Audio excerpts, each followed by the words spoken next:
अभी और जश्न बनाएंगे, फिक्र ना करो। पहले सिर्फ मैं अपनी बात खत्म कर लूं। देखें, अब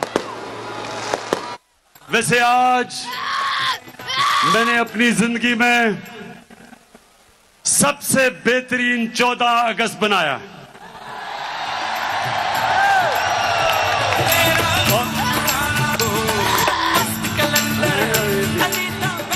और मेरा दिल कह रहा है, पाकिस्तानियों, मेरा दिल कह रहा है कि जो इंशाअल्लाह अगली 14 अगस्त होगी, हम अपनी हकीकी आजादी ले चुके होंगे।